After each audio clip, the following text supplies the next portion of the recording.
Hey guys, welcome to my YouTube channel Raghav classes. दोस्तों, आज मैं फिर से लाया हूं आप सभी के लिए वर्ड पावर का एक बहुत ही बढ़िया प्रैक्टिस सेट। आइए शुरू करते हैं। आपको इसमें सिनोनिम बताना है। तो इसमें पहला जो हमारा वर्ड है वो है अलाई, ALLY, अलाई। इसका मीनिंग क्या होता है ये हमें पता होना चाहिए, तभी हम इसका सिनोनिम यानी पर्यायवाची बता सकते हैं। तो अलाई का मतलब होता है दोस्तों साथी, साथी या साथ देने वाला, सपोर्ट करने वाला, उसे हम कहते हैं अलाई। ठीक है, साथ देने वाला, साथी, और या आप समझ लो कि सपोर्ट करने वाला। तो सपोर्टर ऑप्शन में अगर होता तो होता, लेकिन हमारे ऑप्शन में सपोर्टर है ही नहीं, तो फिर आंसर होगा क्या। तो चार ऑप्शन है हमारे पास। फ्रैंक है जिसका हिंदी होता है स्पष्ट, पैसिफाई जिसका हिंदी है शांत करना, लाइक का हिंदी पसंद करना, और फ्रेंड मतलब दोस्त। दोस्त का मतलब होता है साथी। ठीक है, जो सपोर्ट करे, तो हम इसका आंसर लगा सकते हैं सी। तो अलाई का मतलब होता है साथी, सपोर्ट करने वाला, सपोर्टर या फ्रेंड। अगला प्रश्न पे चलते हैं। हमारा अगला जो वर्ड है वो है प्रूडेंट, PRUDENT। प्रूडेंट की मीनिंग हमें पता होनी चाहिए। तो प्रूडेंट का मीनिंग होता है प्यारे बच्चों बुद्धिमान, समझदार। ठीक है ना, प्रूडेंट का मतलब होता है समझदार। और अगर हम जान गए इसका हिंदी मीनिंग, तब हम इसका सिनोनिम यानी पर्यायवाची बता सकते हैं। चार ऑप्शंस दिए गए हैं।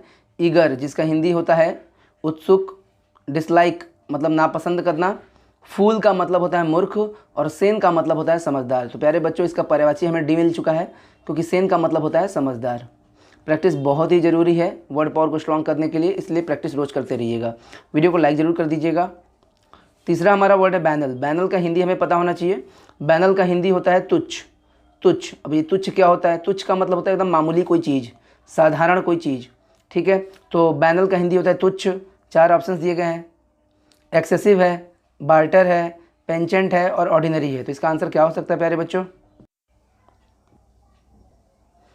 तो बताइए प्यारे बच्चों, इसका आंसर क्या हो सकता है? तो इसका आंसर होगा ऑर्डिनरी, क्योंकि बैनल का मतलब होता है साधारण या तुच्छ, छोटी सी चीज़, तुच्छ चीज़। इस हिसाब से अगर देखा जाए तो ऑर्डिनरी का भी मतलब होता है साधारण या आम। तो आंसर होगा डी। वैसे एक्सेसिव का मतलब होता है अत्यधिक। बार्टर का मतलब होता है, आपने देखा होगा, वस्तु विनिमय यानी वस्तु की अदली बदली। वस्तु की अदली बदली को ही कहते हैं बार्टर।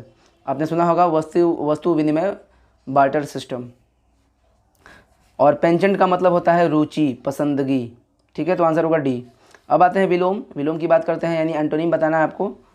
समटाइम्स, हमारा जो वर्ड है समटाइम, ध्यान दीजिएगा, एक वर्ड होता है सम और टाइम, अलग अलग। तो इसका मतलब होता है सम माने कुछ, टाइम मतलब समय, कुछ समय।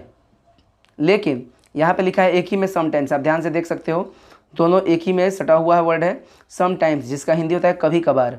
कभी कभार माने यदा कदा, कभी कभार। इसका विलोम बताना है, तो कभी कभार का उल्टा क्या होगा? अक्सर, हमेशा। चार ऑप्शंस हैं, तो क्या आंसर हो सकता है प्यारे बच्चों? इसका आंसर होगा डी, ऑफेन, क्योंकि ऑफेन का मतलब होता है अक्सर। अक्सर यानी हमेशा, तो डी इसका आंसर होगा। वैसे वंस का मतलब होता है एक बार, एंड का मतलब अंत, और हार्ड का मतलब होता है कठिन। तो आंसर होगा डी। अभी अगला प्रश्न पे चलते हैं। लिखा है SOUR, सौर, SOUR, जिसका हिंदी होता है खट्टा।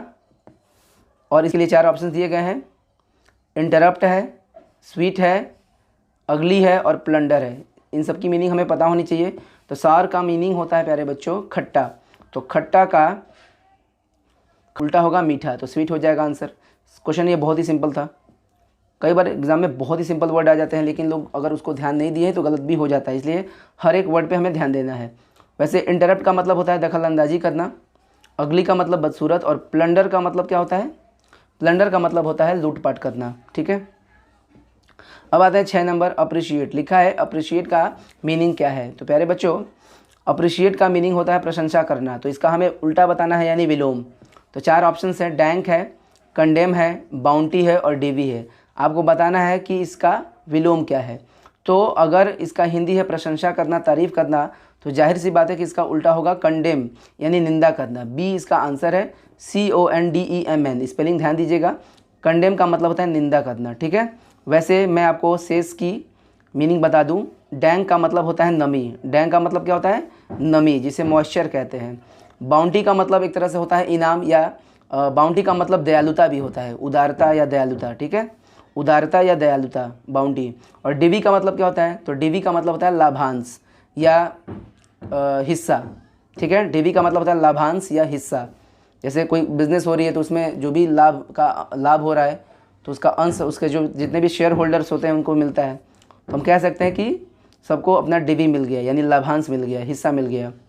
ठीक है, अगला प्रश्न में चलते हैं। कह रहा है कि find out the rightly spelled word, यानी आपको बताना कि कौन सी स्पेलिंग सही है। एग्जाम में स्पेलिंग से भी जुड़े क्वेश्चन आते हैं, तो प्यारे बच्चों इसका सही आंसर क्या होगा बताना आपको। तो सही स्पेलिंग सेडेंट्री का सही स्पेलिंग क्या होगा, तो सही स्पेलिंग है सी। देखो ऐसे प्रश्नों को देखकर अक्सर कन्फ्यूजन भी हो जाता है, इसलिए हमें ध्यान देना है स्पेलिंग मिस्टेक्स पर भी। तो सेडेंट्री का मतलब क्या होता है ये हमें पता होना चाहिए, मीनिंग जान लो आप। सेडेंट्री का मतलब होता है स्थानबद्ध। स्थानबद्ध का मतलब क्या होता है, कोई भी वस्तु या कोई भी व्यक्ति जो कि एकदम जहाँ पे है वहीं पे रहेगा, हिलेगा नहीं, वहाँ से एकदम बैठा रहेगा, मतलब एकदम निष्क्रिय है, वहाँ से हिल नहीं सकता। ऐसे ही वस्तु को या व्यक्ति को हम कह सकते हैं सेडेंट्री।